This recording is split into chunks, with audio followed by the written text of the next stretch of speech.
Hello, pickle viewers. Welcome to Mr.Who Reviews, where I'm reviewing Legends of Tomorrow, Season 1, Episode 15, Destiny.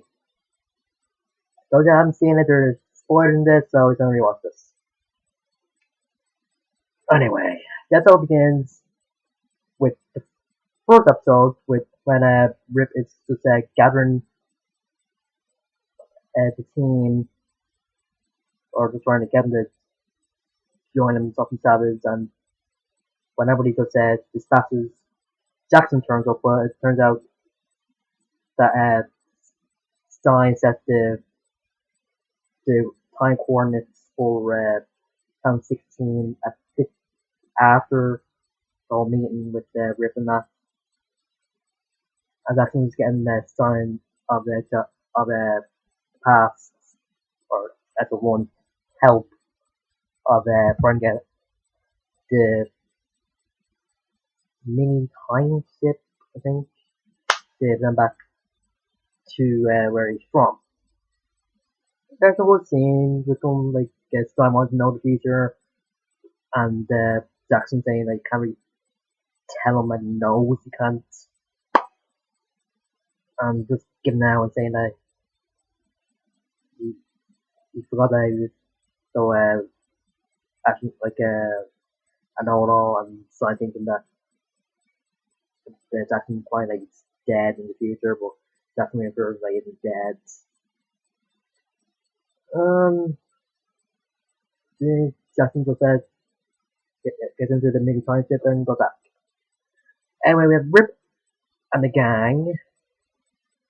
The Time Masters try to re-educate or reactivate the Heatwave as Kronos.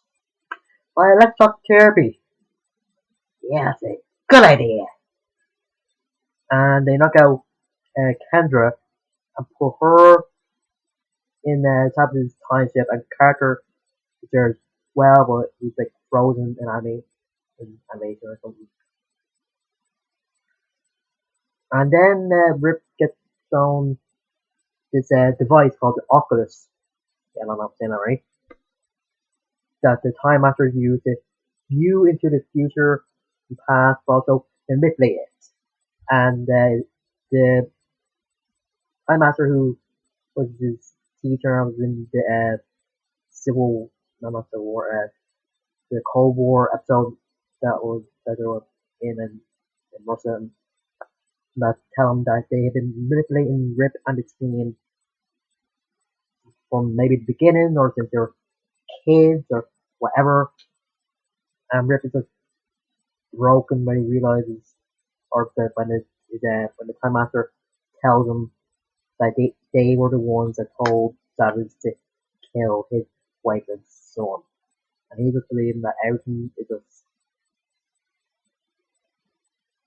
just decided for them, and he just give up and sign. It's kind of the same since Ralph Jackson is gonna die, so. And Ray tries to reassure them that he might have been decided for them, or people might be thrown like puppets, but they soon just give up. And Leonard and Sarah are in a wave rider since they're hiding underneath it. So think of the hidden hats in Star Wars New Hope.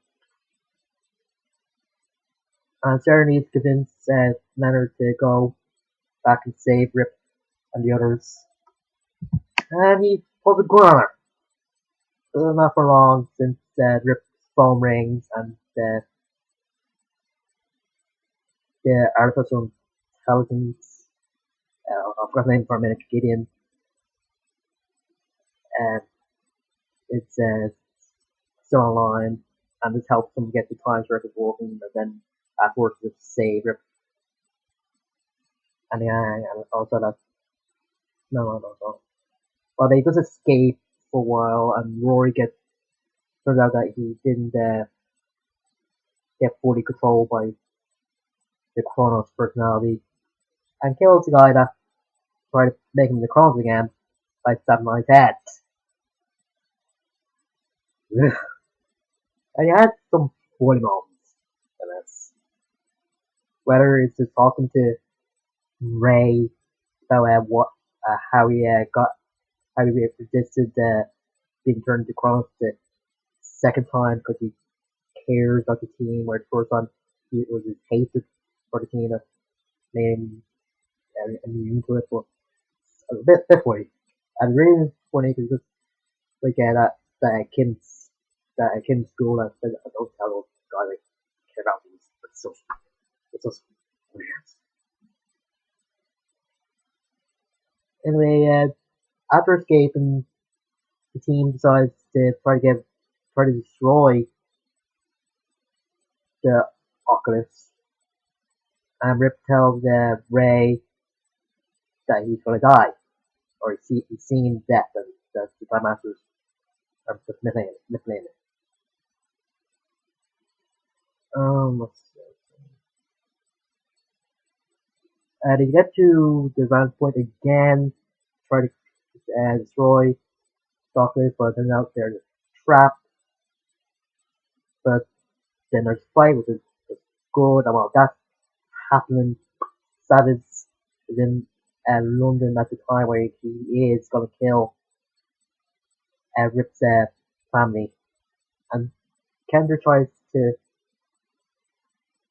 lead him not to do it, even call him by the Egyptian name and by it in the past, but it doesn't really work. And about that time, Jackson turns up and he and Stein turn into Firestorm, and Ray is taking that with version the flower keep or something and destroying trying to destroy the Oculus. And at first he's gonna stay. Rip tells him that that this is how when he's gonna die. But then Nick knocks him out and tells Ray to bring him out and he's gonna take care of the Time Masters. But when Leonard finds out he knocks Nick out, and yes, he dies. And I think it goes out on a good line. The line is I have no strings on me. This is Pinocchio line.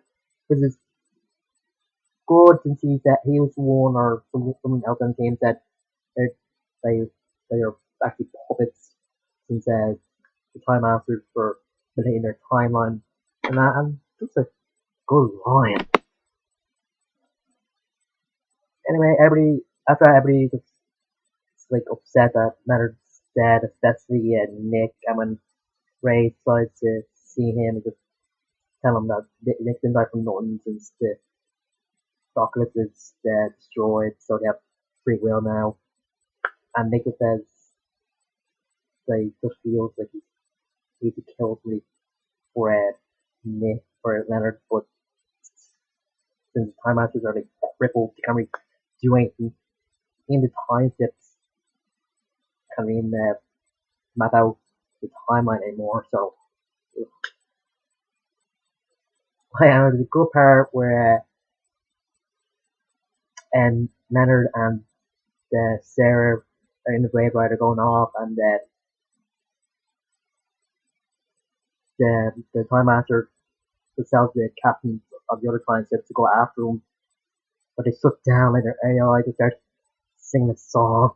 It's good, and it kind of reminds me of that part in the Star Trek 3 where Kirk and the crew, well half the crew, steal the Enterprise, and some of the captains are trying to get after them, but they shut down as well. There might not have been a song, but still good. Anyway, back to where I was going. Ray just tells them that the Savage is still at large, so Rory just says that he'll do. He'll look to kill Savage for Leonard. So, And when Savage finds out that his Time Master friends are helping he decides just to try and save time himself since he has a time ship. Now this is a good episode. I think I might overuse the word destiny in this, and some good character bits, like with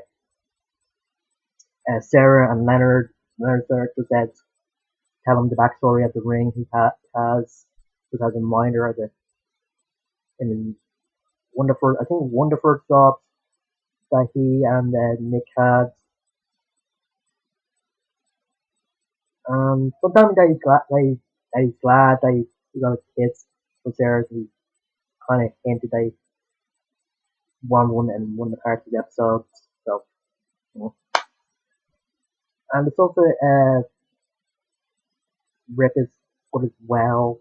Just being angry, destroyed, and just angry again. Said that Leonard died.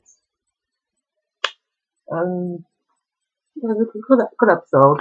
So I think I'll give this a 9 out of 10. Some sort of dip on me, but okay now. Anyway, next week is the season finale where Rip and his team are having their final battle of Shadows, and I just can't wait. Hope it's good, and I will give my full thoughts on the season as a whole that time. So, until then, I'm a you. That's it.